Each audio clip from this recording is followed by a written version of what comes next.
भाषा के आधार पर सामाजिक ताने बाने को छिन्न भिन्न करना चाहते हैं। जिन लोगों ने विकास नहीं कराया है वे लोग समाज के सौहार्द को बिगाड़ने वाले लोग हैं। उन्होंने जब उन्हें मौका मिला तो विकास के कार्यों को स्वयं करते हुए नहीं बल्कि स्वयं के विकास के लिए कार्य किया। अपने पूरे प्रदेश का समग्र विकास हो, जनता जनार्दन को और प्रदेशवासियों को इसका लाभ मिले, इसके लिए उन्होंने कोई प्रयास नहीं किया। याद करिए 2017 के पहले का उत्तर प्रदेश और 2014 के पहले का भारत। 2014 के पहले का भारत भ्रष्टाचार के आकंठ में डूबा हुआ था। अविश्वास का वातावरण था। नौजवान किम कर्तव्य विमूढ़ किसी स्थिति में था। देश के अंदर आतंकवाद, नक्सलवाद देश की सुरक्षा को चुनौती दे रहा था। लेकिन पिछले 10 वर्षों में प्रधानमंत्री मोदी जी के नेतृत्व में एक नया भारत हम देख रहे हैं। यह भारत जिसने विकास की नित नई प्रतिमान स्थापित किए हैं, वह भारत जिसने आतंकवाद और नक्सलवाद को पूरी तरह समाप्त करने के संकल्प के साथ जो कार्य अपना प्रारंभ किया था, आज वो सफलता की एक नई ऊंचाई तक पहुंच करके दुनिया के लिए मॉडल बना हुआ है। नया भारत विरासत और विकास का अद्भुत समन्वय स्थापित करते हुए 140 करोड़ लोगों के जीवन में परिवर्तन करने के लिए प्रतिबद्ध दिखाई दे रहा है। तो प्रधानमंत्री मोदी जी के मार्गदर्शन और नेतृत्व में नए भारत का ये उत्तर प्रदेश आज नए उत्तर प्रदेश के रूप में दुनिया के सामने है।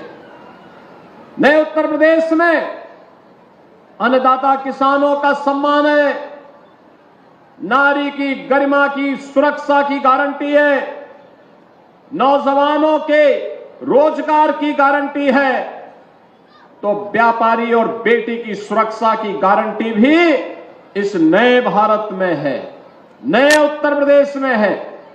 और नए उत्तर प्रदेश विकास के जिन कार्यक्रमों को लेकर के बढ़ा है, पिछले 8 वर्ष की शानदार यात्रा को आपने पग पग पर देखा है, उसको समझा है, बदलते हुए परिवेश को देखा है, नौजवानों को मिलने वाली नौकरी और रोजगार के माध्यम से देखा है, बेटी और बहन को मिलने वाली सुरक्षा के माध्यम से देखा है, अन्नदाता किसानों के जीवन में हुए परिवर्तन के माध्यम से देखा है, और विकास के माध्यम से आपकी द्वारा आपका विकास हो रहे विकास को भी आपने देखा है। बहनों और भाइयों, 2017 के पहले गोरखपुर में मुश्किल बिजली मिलती थी। नगरीय क्षेत्र में 5 घंटे और ग्रामीण क्षेत्र में सप्ताह में रोटेशन होता था। एक सप्ताह बिजली आती थी रात्रि के लिए और एक सप्ताह नहीं आती थी। यह 2017 के पहले की स्थिति थी।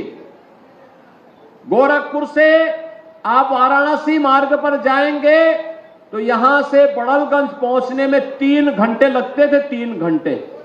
और मुझे लगता है राजेश जी, अब कितना समय लगता है बड़लगंज से आने में?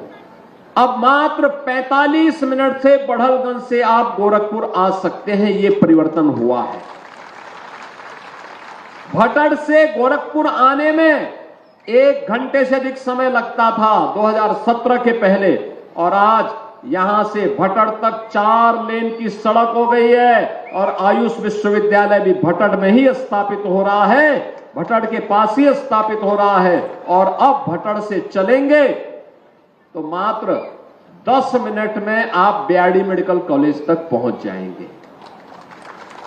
10 मिनट में। अगर महेंद्र पाल सिंह की गाड़ी से आएंगे तो और भी 2 मिनट पहले। लेकिन अगर उन्हीं के भट्टे का ट्रॉली ट्रैक्टर सड़क पे खड़ा होगा तो फिर 15 से 20 मिनट लग जाएगा। बहनों और भाइयों, ये रफ्तार है। आज बिजली कटती नहीं, आज यहां पे निरंतर बिजली मिल रही है, तब बिजली आती नहीं थी। तब बिजली मिलती नहीं थी, आज बिजली कटती नहीं है। तब स्वास्थ्य सुविधा का अभाव था, इंसेफ्लाइटिस थी, डेंगू था, मलेरिया थी, माफिया थे, मच्छर थे, और गोरखपुर के नौजवानों के सामने पहचान का संकट था। पूर्वी उत्तर प्रदेश में मुसहर भूखमरी का शिकार था और बुंदेलखंड में किसान आत्महत्या करने के लिए मजबूर था, नौजवान पलायन के लिए मजबूर था। तो बेटी और बहन घर के बाहर निकलने में असुरक्षित महसूस करती थी, व्यापारी व्यापार करने में असुरक्षा महसूस करता था। लेकिन आज माफिया मुक्त, गुंडा मुक्त, दंगा मुक्त एक नया प्रदेश जो 1 डिस्ट्रिक्ट 1 प्रोडक्ट पे भी काम करता है और 1 डिस्ट्रिक्ट 1 मेडिकल कॉलेज पे भी काम करता है। हम यहां पर हैं। 2017 के पहले यहां की लैंड को लेकर के किसानों में और जीडीए के बीच में संघर्ष होता था। हमने बैठ करके उसकी समस्या का समाधान करवाया, संवाद से समस्या का समाधान। यहां की समस्या का समाधान हुआ। आज यहां गरीबों के लिए मकान बन रहे हैं, फर्टिलाइजर कारखाना फिर से चलना प्रारंभ हो गया है, सैनिक स्कूल यहां पे प्रारंभ हो गया है, पिपराइच की चीनी मिल फिर से प्रारंभ हो गई है, पिपराइच क्षेत्र में ही आयुष विश्वविद्यालय बन गया है।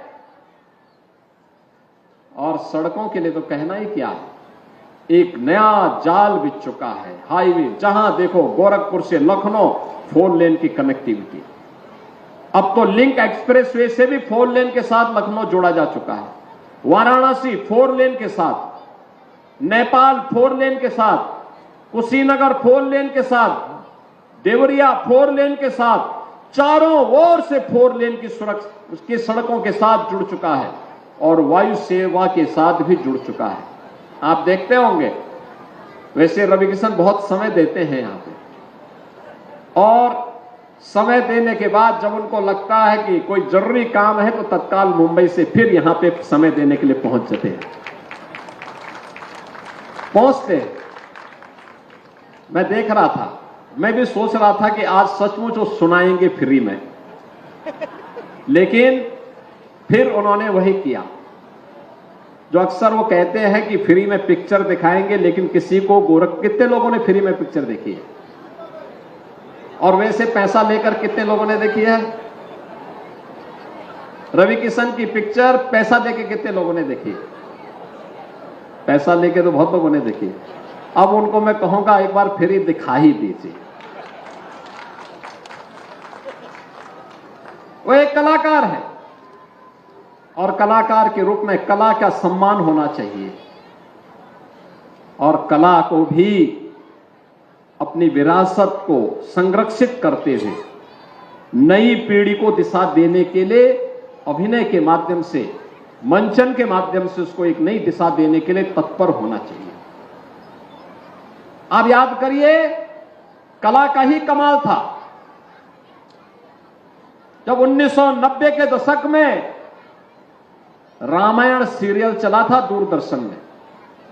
रामायण सीरियल दुनिया का सबसे लोकप्रिय सीरियल था। ये कला का कमाल है। भगवान राम के व्यक्तित्व पर आधारित, उनके आदर्श और मूल्यों पर आधारित रामायण, उसे जब सीरियल के माध्यम से आया तो दुनिया का सबसे लोकप्रिय धारावाहिक बन गया, सबसे लोकप्रिय।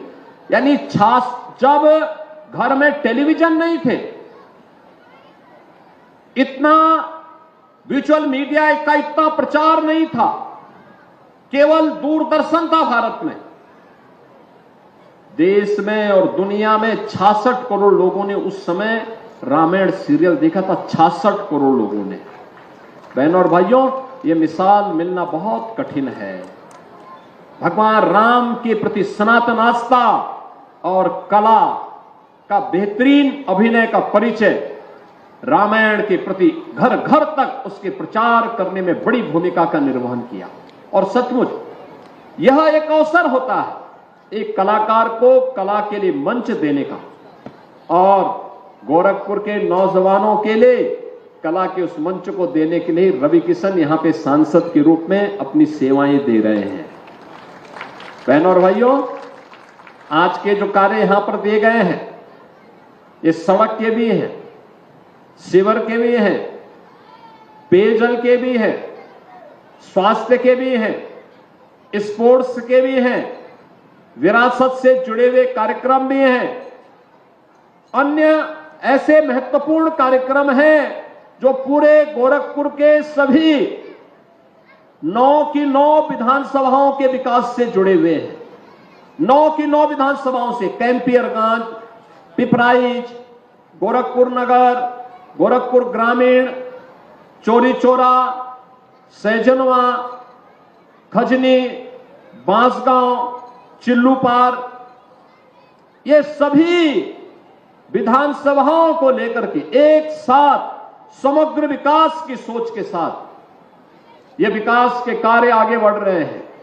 कोई सोचता था 17 के पहले कि फर्टिलाइजर में एक कारखाना चल पाएगा, कोई सोचता था गोरखपुर में एम्स आएगा, कोई सोचता था गोरखपुर में 14-14 फ्लाइट चलेगी, कोई सोचता था बीआरडी मेडिकल कॉलेज में सुपर स्पेशलिटी का ब्लॉक बनेगा, कोई सोचता था गोरखपुर में आयुष विश्वविद्यालय बनेगा, कोई सोचता था कि पिपराइच की चीनी मिल फिर से चल पाएगी, कोई सोचता था कि बढ़लगंज में होम्योपैथ कॉलेज चल पाएगा, कोई सोचता था कि गीडा में उद्योग आएंगे, कोई सोचता था कि गोरखपुर में पूर्वांचल एक्सप्रेसवे का लिंक एक्सप्रेसवे भी बन पाएगा। लेकिन आज ये सभी हकीकत है, आज ये हकीकत है। कोई सोचता था रामगढ़ ताल डल झील को फेल करेगा, लेकिन आज ये हकीकत बन चुकी है।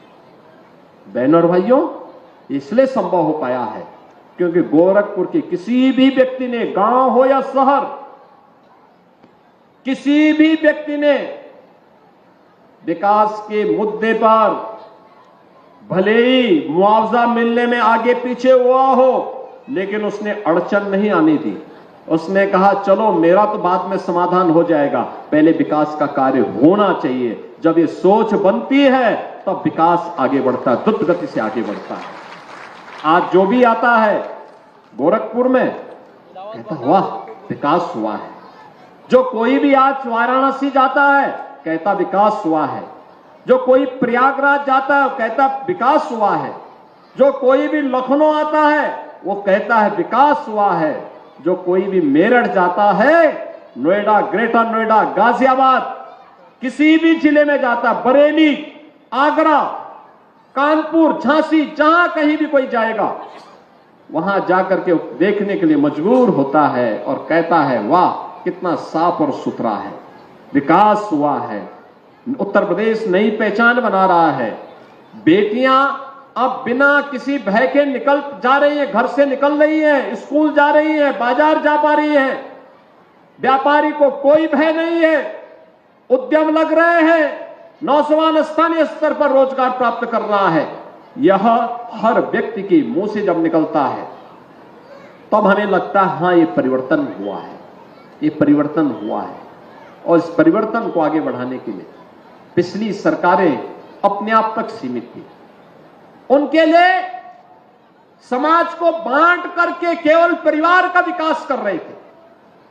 सामाजिक खाई को जितना चौड़ा कर सके, समाज को जाति के नाम पे बांटते थे, क्षेत्र के नाम पे बांटते थे, मत और मजहब के नाम पे बांटते थे, दंगा करवाते थे और फिर दंगा करवाने के बाद फिर दोनों समुदायों को अलग अलग अपने घरों में बुला करके उनको एक प्रकार से उनको ये बताने का प्रयास करते थे कि वह उनके हितैषी हैं। लेकिन आग की कीमत क्या चुकानी पड़ती थी दोनों समुदायों को, वे भुक्तभोगी ही इस बात को जानते थे। बहनों और भाइयों, पिछले 8 वर्ष से दंगा नहीं हुआ तो विकास हो रहा है, हर एक का विकास हो रहा है, समान सुविधाएं सबको मिल रही है, कोई भेदभाव किसी के साथ नहीं हो रहा है। और विकास की प्रक्रिया के साथ साथ लोक कल्याणकारी योजनाओं का लाभ पेंशन के साथ जुड़ सकता है, अभ्युदय कोचिंग के साथ जुड़ सकता है। टैबलेट सरकार दे रही है। 2 करोड़ लोगों को हम टैबलेट दे रहे हैं उत्तर प्रदेश में, 2 करोड़ नौजवानों को। स्थानीय हस्तशिल्पी और कारीगरों के लिए 1 डिस्ट्रिक्ट 1 प्रोडक्ट की योजना, विश्वकर्मा श्रम सम्मान और पीएम विश्वकर्मा की योजना, स्ट्रीट वेंडर के लिए पीएम स्कीम के अंतर्गत उन वेंडर्स के लिए एक नई स्कीम आई है। उस स्कीम के साथ साथ हम लोग जिन लोगों के जहां पे घर है वहां का उस जमीन का कब्जा उन्हें देने का कार्यक्रम, ये सभी पीएम स्वामित्व की योजना के अंतर्गत उन्होंने वहां पे बसाने की योजना है। आज कोई भूखों नहीं मर सकता, क्योंकि प्रदेश में 15 करोड़ लोगों को फ्री में राशन की सुविधा का लाभ आज प्राप्त हो रहा है। और अभी तो कुछ ही दिनों के अंदर जीरो पॉवर्टी के लक्ष्य को प्राप्त करने के लिए डबल इंजन की ये सरकार एक नए कार्यक्रम को लेकर के चल रही है। हर ग्राम पंचायत में जो भी ऐसे परिवार हैं जिनके पास अब तक किन्हीं कारणों से वह किसी योजना से अगर अब तक वंचित रहे हैं, उनके नाम को हमने अभी से सर्वे करके मंगवा लिया है। एक साथ एक दिन सभी जनप्रतिनिधियों की उपस्थिति में उन्हें इन योजनाओं से सिचुएट करने के कार्यक्रम को हम जोड़ने जा रहे हैं। एक साथ आप देखना, एक साथ 15 लाख से अधिक परिवार इस योजना के साथ जुड़ रहे हैं। जिसके पास मकान नहीं उसको मकान मिलेगा, जिसके पास आयुष्मान का कार्ड नहीं उसको आयुष्मान का कार्ड मिलेगा, जिसके पास राशन कार्ड नहीं राशन कार्ड मिलेगा, जिसको पेंशन नहीं उसको पेंशन मिलेगी, जिसके पास रोजगार नहीं स्थानीय स्तर पर रोजगार उपलब्ध करवाने के लिए सरकार उसके लिए प्रयास करेगी। और उसी कोई पोल गाड़ता है, कोई अन्य कोई किसी कार्य के लिए वह उसको खोदने लगता है। हमारा प्रयास होना चाहिए, सड़क बनती है मेहनत से बनती है। ये पैसा किसी व्यक्ति का नहीं है, ये मेरा पैसा नहीं है, ये प्रदेश की 25 करोड़ जनता का पैसा है। उस पैसे का दुरुपयोग नहीं होने देना चाहिए। कार्य जो स्वीकृत है, जितना पैसा जिसके लिए स्वीकृत है वह पैसा उतना उस पर कार्य के लिए खर्च हो, यह हमारा प्रयास होना चाहिए। उस कार्य के लिए उतना ही पैसा खर्च हो, यह हम उस प्रकार की व्यवस्था के साथ जुड़े।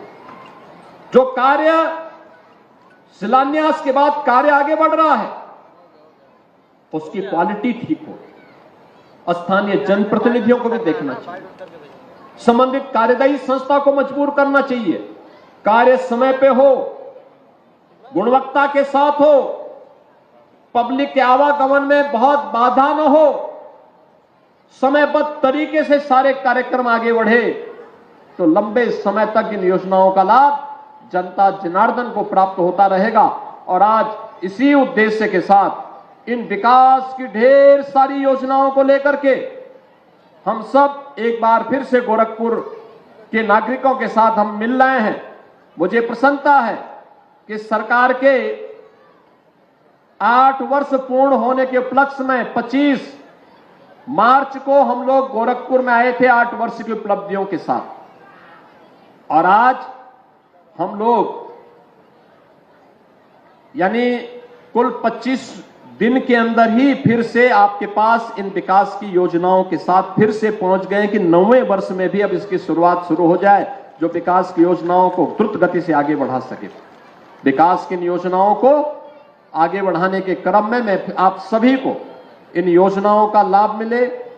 विकास की योजनाएं आपके लिए और गोरखपुर वासियों के लिए, पूर्वांचल वासियों के लिए, पूर्वी उत्तर प्रदेश के प्रत्येक जनपद वासी के लिए लाभकारी हो, इस विश्वास के साथ मैं आप सभी जनता जनार्दन को